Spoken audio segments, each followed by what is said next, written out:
محمد حسان الہ آباد سے انہوں نے سوال کیا ہے کہ ایک شخص نے مجھے یہ آیت سورہ فاطر کی بھیجی اور اس کا ترجمہ وہ یہ کرتا ہے کہ تم قبر والوں کو سنا نہیں سکتے، اور ان کا کہنا ہے کہ میں نے کنز الایمان پر میں یہ آیت ڈھونڈی اور بہت کوشش کی لیکن میں سمجھ نہیں سکا ڈیٹیل میں. تو ان کا یہ کہنا ہے کہ جس نے مجھے یہ آیت بھیجی وہ اس آیت کو حوالے کے طور پر پیش کر کے یہ کہتا ہے کہ مزار پر دعا کرنا غلط ہے. تو حضرت اس مسئلے کی وضاحت فرما دیں کہ مزار پہ دعا کرنا کیا غلط ہے، کیا اس کا اعتراض درست ہے یا نہیں، اس مسئلے کی وضاحت فرما دیں. اصل میں دیوبندیوں کا عقیدہ یہ ہے، جیسا کہ ان کی باتوں سے ظاہر ہے، کہ مردے سنتے نہیں ہیں، اور اس پر وہ کچھ آیتیں پیش کرتے ہیں اور اس کا غلط مطلب و غلط ترجمانی کرتے ہیں، جس کی وضاحت ابھی ہم کریں گے. لیکن پہلے جو ہے تو ہم وہ آیتیں سنا دیتے ہیں جس میں مردوں کو سننے کے بارے میں ہے. تو یہ آیتیں جس میں انتقال کے بعد آدمی کے سننے کے بارے میں وضاحت موجود ہے. مثلا سورہ نمبر 7 یعنی سورہ اعراف، سورہ نمبر 7 آیت نمبر 77 پہ ہے. 77، 78، 79 کو میں یہاں پر سنا رہا ہوں آپ کو، اور اس کا ترجمہ. قرآن پاک میں سورہ اعراف، سورہ نمبر 7 آیت نمبر 77، 78، 79. ترجمہ ان آیتوں کا یہ ہے کہ پس ناقہ کی کونچیں کاٹ دیں اور اپنے رب کے حکم سے سرکشی کی اور بولے اے صالح، یعنی حضرت صالح علیہ السلام، اے صالح ہم پر لے آؤ جس کا تم وعدہ دے رہے ہو، اگر تم رسول ہو. تو انہیں زلزلہ نے آ لیا تو صبح کو اپنے گھروں میں اوندھے پڑے رہ گئے. تو صالح نے ان سے منہ پھیرا اور کہا اے میری قوم، بے شک میں نے تمہیں اپنے رب کی رسالت پہنچا دی اور تمہارا بھلا چاہا، مگر تم خیر خواہوں کے غرضی ہی نہیں ہو. یہ آیتیں میں نے آپ کو سنا دیں جو 77 اور 78 کی آیت ہے، 78 اور 79. اس آیت میں صاف صاف اس بات کی صراحت موجود ہے کہ جب حضرت صالح علیہ السلام کی قوم پر زلزلہ آیا اور وہ اپنے گھروں میں ہلاک ہو گئے، مر گئے، تو حضرت صالح علیہ السلام نے ان سے باقاعدہ مخاطب ہو کے کلام کیا اور ان سے باقاعدہ فرمایا کہ اے میری قوم، بے شک میں نے تم میں اپنے رب کی رسالت پہنچا دی اور تمہارا بھلا چاہا. اب دیو کی بندیوں سے پوچھئے کہ اگر مردے سنتے ہی نہیں تو یہ حضرت صالح علیہ السلام کن کو سنا رہے تھے؟ اور قرآن کی کیا اس آیت کو تم نہیں مانتے ہو؟ تو یہ تو وہی ہے کہ افتؤمنون ببعض الکتاب وتکفرون ببعض، کہ کیا قرآن کی بعض آیتوں پر ایمان لاتے ہو، بعض کے ساتھ کفر کرتے ہو؟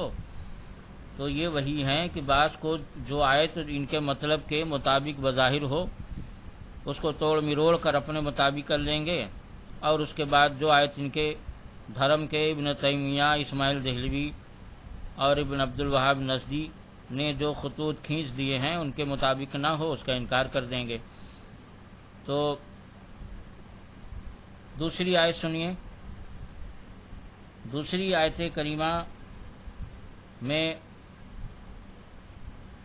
ہے کہ حضرت شعیب علیہ السلام کا واقعہ اللہ تعالیٰ نے بیان فرمایا. یہ بھی سورہ اعراف سورہ نمبر 7 میں ہے، آیت نمبر 89 اور 90 اور 91. اس پر آپ دیکھیں گے 92 اور 93، یعنی کئی آیتیں میں یہاں سے آیت نمبر 89 سے کئی آیتیں آپ کو پڑھ کے سنا رہا ہوں، ان کا ترجمہ کہ حضرت شعیب علیہ السلام فرماتے ہیں کہ اے ہمارے رب، ہم میں اور ہماری قوم میں حق فیصلہ کر، اور تیرا فیصلہ سب سے بہتر ہے۔ اور اس کی قوم کے کافر سردار بولے کہ اگر تم شعیب کے تابع ہوئے، یعنی اپنی قوم سے ان کے سردار نے کہا اگر تم شعیب کے تابع ہوئے تو ضرور تم نقصان میں رہو گے۔ تو انہیں زلزلہ نے آ لیا، تو صبح اپنے گھروں میں اوندھے پڑے رہے۔ شعیب کو جھٹلانے والے گویا ان گھروں میں کبھی رہے ہی نہ تھے۔ شعیب کو جھٹلانے والے ہی تباہی میں پڑے رہے۔ تو شعیب نے ان سے منہ پھیرا اور کہا اے میری قوم، میں تمہیں اپنے رب کی رسالت پہنچا چکا اور تمہارے بھلے کو نصیحت کی، تو کیوں کر غم کروں کافروں کا۔ اب دیو کی بندیوں سے پوچھئے کہ اگر انتقال کے بعد مردہ سنتے نہیں ہیں تو یہ حضرت شعیب علیہ السلام کن کو سنا رہے ہیں؟ اور اللہ تعالیٰ نے ان آیتوں کو قرآن پاک میں کیوں نقل کیا؟ کیا معاذ اللہ حضرت صالح علیہ السلام کا کلام اور حضرت شعیب علیہ السلام کا کلام یہ فضول تھا، اور انہوں نے بلا وجہ جو ہے تو اپنی قوم کے سامنے جو ہے تو بولتے رہے اور بلا وجہ کلام کرتے رہے اگر وہ سنتے نہیں ہیں؟ اور پھر جب انہوں نے معاذ اللہ فضول کلام کیا تو کیا اللہ تعالیٰ نے بھی فضول گوئی قرآن میں نازل فرما دی؟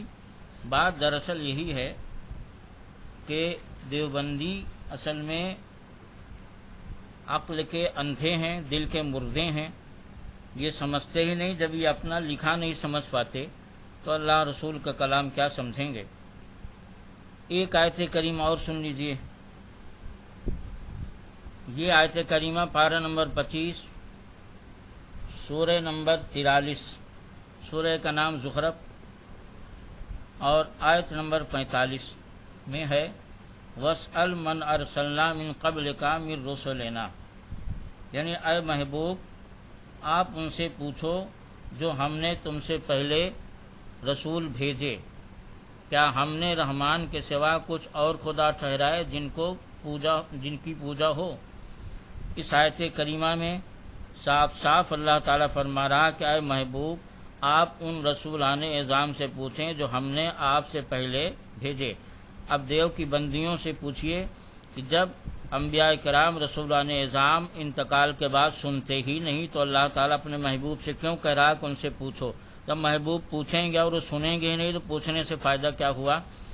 اصل میں ان کافروں کے پاس اپنے کفر کا جواب نہیں ہے، اور سنیوں میں عوام جو ہے جو جاہل ہیں ان کو یہ الجھانے کے لیے اس طرح کے سوال چھوڑتے رہتے ہیں، ورنہ اگر جو ہے تو جو سنی پڑھے لکھے ہوتے ہیں وہ فوراً پلٹ کر ان سے جو ہے تو سوال کرتے ہیں کہ بھائی تم جو سوال کر رہے ہو کہ مردے سنتے نہیں ہیں، میں کہتا ہوں کہ اگر مردے سنتے ہوں تب بھی تم کافر ہو، اور مردے نہ سنتے ہوں تب بھی تم کافر ہو، تو اس مسئلے پہ بحث کرنے سے فائدہ کیا ہوا جب تک تم کفر سے توبہ کر کے اسلام میں داخل نہ ہو جاؤ؟ تو دم دبا کے گھر میں گھس جاتے ہیں کیونکہ کفر کا تو جواب ہے نہیں، عقیدے کا تو نام سن کر دیو کے بندیوں کو پسینہ آ جاتا ہے۔ یہ 3 آیتیں میں نے بہرحال سنا دی آپ کو جو اس بات پر دلالت کرتی ہیں کہ رسولان اعظام تو رسولان اعظام ہیں، بلکہ کفار اور مشرکین بھی مرنے کے بعد سنتے ہیں، اگر نہ سنتے تو حضرت صالح علیہ السلام اور حضرت شعیب علیہ السلام ان کو کیوں سناتے؟ اب رہا معاملہ یہ کہ جو آیتیں یہ دیو کی بندی پیش کرتی ہیں ان آیتوں کا کیا مطلب ہے؟ تو ان آیتوں کا مطلب یہ ہے کہ ایک آیت تو سورہ فاطر کی جو پیش کرتے ہیں یہ لوگ، جس میں ہے ان اللہ یسمع من یشاء وما انت بمسمع من فی القبور ان انت الا نذیر، جس کا ترجمہ ہے کہ بے شک اللہ سناتا ہے جسے چاہے اور تم نہیں سنانے والے انہیں جو قبروں میں پڑے ہیں، تم تو یہی ڈر سنانے والے ہو۔ اے محبوب بے شک ہم نے تمہیں حق کے ساتھ بھیجا، خوشخبری دیتا اور ڈر سناتا۔ اس آیت کریمہ میں مردے مراد نہیں ہیں بلکہ مجازن اس میں کفار اور مشرکین جن کی قسمت میں ایمان نہیں لکھا تھا، اور وہ حضور صلی اللہ علیہ وسلم کی واعظ و نصیحت کو سن کر بھاگ جاتے تھے، بھاگ نکلتے تھے، اور سرکار صلی اللہ علیہ وسلم کی بات سنتے ہی نہیں تھے، تو ان کی توہین اور تذلیل کے لیے ان کو مردہ کہا گیا کہ یہ لوگ دل کے مردہ ہو چکے ہیں۔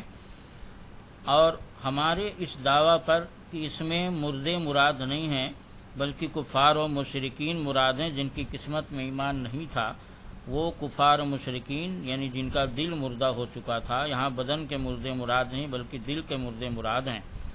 ہمارے اس دعویٰ پر دلیل یہ ہے کہ یہاں مردوں کا سننا مراد نہیں، اس پر دلیل یہ ہے کہ اس کے آگے ہے ان انت الا نذیر، آپ تو یہی ڈر سنانے والے ہیں۔ ظاہر ہے مردوں کو کوئی مرنے کے بعد ڈر سنائے تو بھی کیا فائدہ، ظاہر سی بات اگر مردے یہاں مراد ہوتے تو ڈر سنانے کا کیا مطلب ہے۔ اور دوسری بات یہ ہے کہ اسی آیت کے آگے ہے اور اگر یہ تمہیں جھٹلائیں تو ان سے اگلے بھی جھٹلا چکے۔ تو کیا دیوبندیوں کے مردے جھٹلاتے بھی ہیں؟ کہا کسی کو دیوبندیوں سے پوچھئے کہ تمہارے مردے جھٹلاتے ہیں مرنے کے بعد؟ ہاں، اٹھ کے بیٹھ جاتے ہیں، لوگوں کو جھٹلاتے ہیں۔ اسی آیت کے آگے ہے وَإِن يُكَذِّبُوكَ فَقَدْ كَذَّبَ الَّذِينَ مِن قَبْلِهِمْ، اے محبوب اگر یہ تم کو جھٹلاتے ہیں تو لامحالہ ماننا پڑے گا کہ حضور صلی اللہ علیہ وسلم کو جھٹلانے والے مردے نہیں تھے، زندہ تھے، وہ کفار اور مشرکین جن کی قسمت میں ایمان نہیں تھا، اور وہ سرکار کی باتوں کو بھاگ نکلتے تھے سن کے، اور رکتے بھی تھے، جھٹلا دیتے تھے کہ ہم تمہاری بات سنیں گے نہیں، تم جھوٹے ہو، جھوٹ بولتے ہو۔ صاف صاف آگے قرآن میں ہے وَإِن يُكَذِّبُوكَ، یعنی اس آیت کی گویا یہ آیت تفسیر خود ہی کر دیا، تو اب دیوبندی تفسیر کی کیا ہم کو ضرورت ہے؟ جب اللہ تعالیٰ نے اپنی قرآن کی آیت کی خود تفسیر کر دیا کہ اس سے مراد مردے نہیں ہیں، بلکہ جسم کے مردے نہیں بلکہ دل کے مردے ہیں، جن کا دل مردہ ہو چکا ہے، جن کے اندر نصیحت قبول کرنے کی صلاحیت نہیں ہے، کیونکہ آگے اللہ تعالیٰ اسی آیت کے ایک آیت کے آگے فرماتا ہے وَإِن يُكَذِّبُوكَ فَقَدْ كَذَّبَ الَّذِينَ مِن قَبْلِهِمْ، اور اگر یہ تمہیں جھٹلائیں تو ان سے اگلے بھی جھٹلا چکے، ان کے پاس ان کے رسول آئے روشن دلیلیں اور صحیفے اور چمکتی کتاب لے کر، پھر میں نے کافروں کو پکڑا تو کیسا ہوا میرا انکار۔ اب آپ دیکھیے اس میں صاف صاف بتایا جا رہا ہے یہاں مردوں سے مراد کافر ہیں جو آپ سے پہلے بھی رسولوں کو جھٹلا چکے۔ معلوم ہوا کہ یہاں مردے مراد ہی نہیں ہیں، ان اندھوں کو آیت ہی نہیں آتی ہے کہ کم سے کم آگے پیچھے سے پڑھ لیا کریں یا آگے پیچھے سمجھ لیا کریں۔ اب سنیے، میں آپ کو جو ہے تو یہاں پر بتاتا ہوں کہ اس آیت کریمہ کی تفسیر، اس آیت کے ماتحت تفسیر جو ساری دنیا کے دیوبندیوں کے شیخ الاسلام ہیں، یعنی شبیر احمد عثمانی، جس کو یہ لوگ جو ہے تفسیر کو تفسیر عثمانی بھی کہتے ہیں، اس تفسیر عثمانی میں اس آیت کی تفسیر میں اس میں یہ بیان کیا گیا کہ آیت کریمہ میں بھی، یعنی آیت کریمہ میں جو ہے تو اس میں ہے کہ مردے سنتے نہیں ہیں، مگر حدیث پاک میں ہے کہ مردے سنتے ہیں۔ تو دیوبندیوں کے شیخ الاسلام شبیر احمد عثمانی لکھتے ہیں کہ مراد اس سے یہ ہے کہ جو مردے قبر میں پڑے ہوئے ہیں یعنی جسم، ان کا جسم جو ہے تو نہیں سنتا، اور رہا معاملہ روح کا تو روح سنتی ہے، تو مسئلہ تو حل ہو گیا۔ یہی تو ہم بھی کہتے ہیں، یہی تو ہم بھی کہتے ہیں کہ بھائی مردے جو ہے تو جسم ان کا نہیں سنتا ہے، یعنی عام مردوں کا جسم نہیں سنتا ہے، رہا معاملہ روح کا تو روح کہیں بھی ہو، کیونکہ روح مرتی نہیں ہے، روح زندہ رہتی ہے، تو روح سنتی ہے، اور وہی تمہارے شیخ الاسلام بھی لکھ رہے ہیں۔ تو کم سے کم اس آیت کی تفسیر میں اپنے شیخ الاسلام ہی کا قول یاد پڑھ لیے ہوتے، ہاں تو اتنی ذلت نہ اٹھانی ہوتی۔ اب یہ ریکارڈنگ جہاں جہاں سنائی جائے گی تم لومڑی کی طرح دم دبا کر گھر میں گھس جاؤ گے، گھر سے نکلو گے نہیں، اور یہ ریکارڈنگ جب جب یاد آئے گی تب تک تمہیں پسینہ آ جائے گا۔ اس میں صاف صاف ہے وما انت بمسمع من فی القبور، اے محبوب آپ ان کو نہیں سنا سکتے، آپ ان کو سنانے والے نہیں جو قبروں میں ہیں۔ دیوبندیوں سے پوچھا جائے کہ قبر میں روح رہتی ہے یا جسم رہتا ہے؟ معلوم ہو یہاں جسم کو سنانے کی نفی ہو رہی، روح کو سنانے کی نہیں۔ ظالموں، نادانوں، عقل کے اندھو، کم سے کم آیت میں دیکھ لیا کرو، تمہارے اعتراض کے جواب تو جو آیت تم پیش کر رہے اسی میں موجود ہے۔ من فی القبور صاف صاف ہے، جو قبروں میں پڑے ہیں۔ معلوم ہوا جسم کو سنانے کی نفی ہو رہی یہاں، روح کو نہیں، پہلی بات۔ دوسرا دعویٰ ہمارا یہ ہے کہ اس آیت میں مردوں کو سنانے کی نفی ہی نہیں، مردوں کو سننے کی نفی نہیں۔ ایک ہے مردے کا سننا اور ایک ہے مردے کا سنانا، اور دنیا جانتی ہے کہ سنانے کا انکار اگر کر دیا جائے تو اس سے سننے کا انکار لازم نہیں آتا ہے۔ مثال کے طور پر اگر آپ بمبئی میں ہوں تو ہم ڈائریکٹ بغیر موبائل اور فون وغیرہ کے ذریعے اپنی بات کو آپ کو نہیں سنا سکتے، دنیا جانتی ہے۔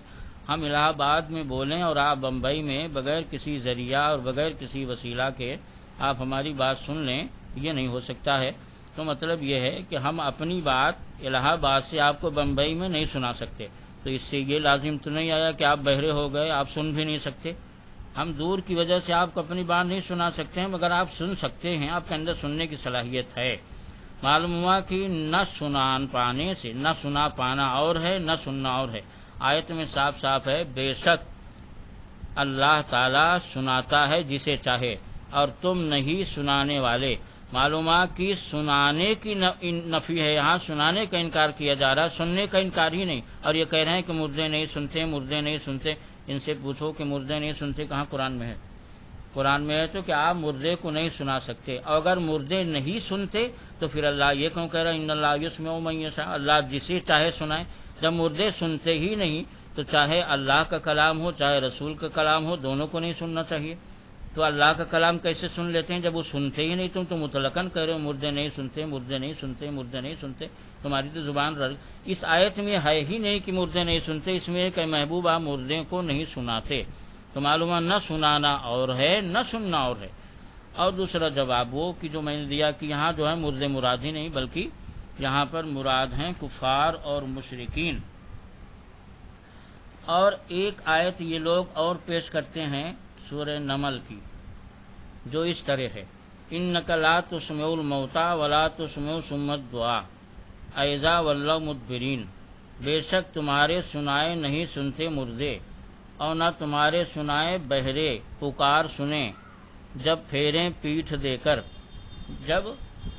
پھیریں پیٹھ دے کر، اور اندھوں کو گمراہی سے تم ہدایت کرنے والے نہیں۔ یہاں پر آپ دیکھیے کہ جس طرح اس آیت میں دلائل و قرائن تھے اسی طرح اس آیت میں دلائل و قرائن ہیں کہ یہاں بھی مردوں سے مراد یہ مردے بدن والے نہیں ہیں بلکہ مردوں سے مراد دل کے مردے ہیں اور دل کے اندھے ہیں جو ہدایت قبول نہ کریں، یعنی کفار اور مشرکین۔ کفار اور مشرکین یہاں مراد ہیں، کیونکہ مردوں کے مقابلے میں زندے کو لایا جاتا ہے، زندے کو پیش کیا جاتا ہے، لیکن اللہ تعالیٰ یہاں مردوں کے مقابلے میں صاف صاف فرما رہا آگے اسی آیت کے، ان تسمعوا الا من یؤمن بآیاتنا فہم مسلمون۔ تو اے محبوب سنتے ہیں جو ہماری آیتوں پر ایمان لاتے ہیں، تو وہی سنتے ہیں جو ہماری آیتوں پر ایمان لاتے ہیں اور وہ مسلمان ہیں۔ تو آپ بتائیے کہ جو ہماری آیتوں پر ایمان لاتے ہیں وہ سنتے ہیں، اور اس کے مقابلے میں کہا جا رہا مردے نہیں سنتے، تو ظاہر ہے جو اللہ کی آیتوں پہ ایمان لائے گا مومن ہوگا نا، تو مومن کے مقابلے میں جو پیش کیا جائے گا وہ کافر ہی تو ہوگا نہ کہ مردہ ہوگا۔ تو مردہ کافروں کو تذلیل اور توہین کے طور پر کہا جا رہا۔ آگے کی آیت نے تفسیر کر دیا کہ یہاں جو ہے تو مردوں کے مقابلے میں زندہ کو نہیں پیش کیا جا رہا بلکہ مومن کو پیش کیا جا رہا۔ تو مطلب یہ ہے کہ جن کی قسمت میں ایمان نہیں ہے ازلی کافر ہیں اور جہنم مقدر ہو چکا ہے، اے محبوب آپ کے سنانے سے نہیں سنیں گے۔ ایک دلیل اسی آیت کے اندر خود موجود ہے، مگر دیوبندیوں کی عقل ہی نہیں تو غور کہاں سے کریں گے؟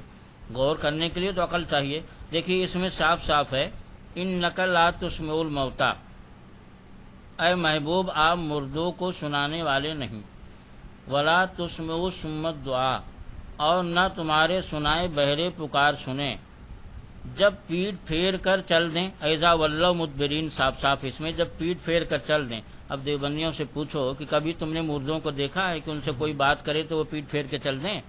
کیا اشرف علی تھانوی مرنے کے بعد پیٹ پھیر کے چل دیا تھا؟ اس کو کاندھے پہ لاد کے دفن نہیں کیا ہو؟ ایسے ہی یہ قبر میں کود گیا تھا، مٹی سے دبا دیے تھے؟ کیا گنگوئی اپنے سے پیٹ پھیر کے چل دیا تھا، قبر میں کود گیا تھا، مٹی سے دبا دیے تھے؟ آیت کا آگے بھی پڑھ لیا کرو، پیچھے بھی پڑھ لیا کرو۔ ہاں، وہابیت اور دیوبندیت کا بھوت اتنا نہ سوار ہو جائے کہ بالکل اندھے ہو جاؤ۔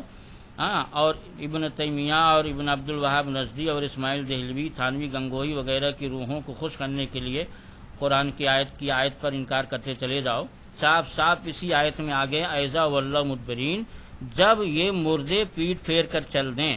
دنیا جانتی ہے کہ مردوں کو جب کوئی کچھ سناتا ہے اور وہ باتیں کرتا ہے ان سے تو وہ پیٹ پھیر کر چلتے نہیں۔ ظاہر ہے یہاں پر مجاز مراد ہے، مجازن کوئی اور مراد ہے، مردے مراد نہیں۔ اگر مردے مراد ہوتے تو یہاں پیٹ پھیر کر چلنے کا کیا مطلب؟ آیت نے خود تفسیر کر دیا کہ مردے مراد نہیں۔ آگے پیچھے سی اور آیتیں آپ دیکھیں گے تو صاف یہاں پر موجود ہے، یہاں کفار کو واعظ و نصیحت مراد ہے، اور جو واعظ و نصیحت نہیں سنتے تھے اور سرکار کی باتوں کا انکار کر کے پیٹ پھیر کر چل دیتے تھے۔ یار قرآن کی تفسیر جب قرآن ہی کر رہا تو تم زبردستی مرے جا رہے ہو۔ اور سنیے، یہ تو میں نے قرآن کی تفسیر قرآن سے کر دیا، اور کچھ حدیثیں بھی سن لیجئے تاکہ وہ جو پیٹ پھیر کر چل دیتے ہیں انہی میں سے تو یہ جو پکے دیوبندی ہوتے ہیں ان کا بھی یہی حال۔ ان کو ہم کو کیا امید کی ہے ہماری باتیں سنیں گے، مگر معاملہ دراصل یہ ہے کہ آپ نے سوال کیا تو ہم نے مختصر جواب عرض کر دیا ہے۔ ویسے اس عنوان پر اعلیٰ حضرت امام اہل سنت علیہ رحمہ کا ایک زبردست رسالہ ہے جس کا نام ہے روحوں کی دنیا، کئی سو صفحات پر مشتمل ہے، وہ اسی عنوان پر ہے۔ اس کو آپ دیکھیں تو پتہ چلے گا کہ دیوبندیوں کو اعلیٰ حضرت نے اس عنوان پر ان کو کھدیڑ کر گھر میں گھسا دیا ہے۔ اگر ان کے اندر شرم و حیا کا ایک ذرہ باقی ہوتا تو یہ اس عنوان پر اعتراض ہی نہ کرتے، مگر شرم و حیا کہاں سے آئے؟ شرم و حیا تو ایمان کا حصہ ہے، جب ایمان ہی نہیں تو شرم کہاں سے آئے گی؟ حدیث شریف سنیے، حضرت انس رضی اللہ تعالیٰ عنہ بیان کرتے ہیں کہ رسول اکرم صلی اللہ علیہ وسلم نے فرمایا، کسی بندہ کو جب قبر میں رکھ دیا جاتا ہے اور اس کے اصحاب پیٹ پھیر کر چلے جاتے ہیں تو وہ ان کی جوتیوں کی آواز کو سنتا ہے۔ اس کے پاس دو فرشتے آتے ہیں اور اس کو بٹھا کر کہتے ہیں کہ تم اس شخص یعنی سیدنا محمد صلی اللہ علیہ وسلم کے متعلق کیا کہتے تھے؟ جو شخص یہ کہے گا کہ اللہ کے بندے اور اس کے رسول ہیں تو اس سے کہا جائے گا، دیکھو تمہارا ٹھکانہ دوزخ میں تھا، اللہ نے تمہارے اس ٹھکانے کو جنت کے ٹھکانے سے بدل دیا۔ یہ حدیث صحیح بخاری حدیث نمبر 1338، صحیح مسلم حدیث نمبر 1374، سنن ابو داؤد حدیث نمبر 3231، صحیح ابن حبان حدیث نمبر 3118، مستدرک جلد اول صفحہ نمبر 379، قدیم مستدرک حدیث نمبر 1403، جدید مسند بزار حدیث نمبر 873، مصنف ابن ابی شیبہ جلد نمبر 3 صفحہ نمبر 378۔ سر دست میرے ذہن میں اس حدیث کے اتنے حوالے ہیں۔ اور سنیے، حضرت ابو ہریرہ رضی اللہ عنہ بیان کرتے ہیں کہ جب کوئی آدمی اس شخص کی قبر کے پاس سے گزرے جس کو وہ دنیا میں پہچانتا تھا، پھر اس کو سلام کرے تو وہ اس کو پہچان کر اس کے سلام کا جواب دیتا، اور جب وہ ایسے شخص کے پاس سے گزرے جس کو وہ نہیں پہچانتا تھا اور اس کو سلام کرے تو وہ اس کے سلام کا جواب دیتا ہے۔ شعب الایمان جلد نمبر 7 صفحہ نمبر 17، حدیث نمبر 9296۔ ایک حدیث اور سن لیجئے کہ حضرت انس بن مالک رضی اللہ تعالیٰ بیان کرتے ہیں کہ رسول اکرم صلی اللہ علیہ وسلم نے بدر کے مقتولین کو 3 دن تک چھوڑے رکھا، پھر آپ ان کے پاس گئے اور ان پر کھڑے ہو کر ان کو ندا کی اور فرمایا، اے ابو جہل ابن حشام، اے امیہ ابن خلف، اے عتبہ ابن ربیعہ، اے شیبہ ابن ربیعہ، کیا تم نے اپنے رب کے وعدہ کو سچا نہیں پا لیا؟ کیونکہ میں نے اپنے رب کے وعدہ کو سچا پا لیا ہے۔ حضرت عمر رضی اللہ تعالیٰ نبی صلی اللہ علیہ وسلم کا یہ ارشاد سن کر کہا، یا رسول اللہ، یہ کیسے سنیں گے اور کس طرح جواب دیں گے حالانکہ یہ مردہ ہیں؟ آپ نے فرمایا، اس ذات کی قسم جس کے قبضہ قدرت میں میری جان ہے، تم میری بات کو ان سے زیادہ سننے والے نہیں ہو، لیکن یہ جواب دینے پر قادر نہیں ہیں۔ پھر آپ کے حکم سے ان کو گھسیٹ کر بدر کے کنویں میں ڈال دیا گیا۔ صحیح مسلم صفت اہل الجنہ حدیث نمبر بلا تکرار 2874، حدیث نمبر مسلسل 7090۔ اب دیوبندیوں سے پوچھا جائے کہ تمہارے اکابر کی کتابوں میں بھی یہ حدیثیں موجود ہیں اور تم بھی ان حدیثوں کو مانتے ہو، اس کے باوجود تم جو ہے تو پھر یہ کیوں کہتے ہو کہ مردے نہیں سنتے، ان کی قبر پر جانے سے کوئی فائدہ نہیں؟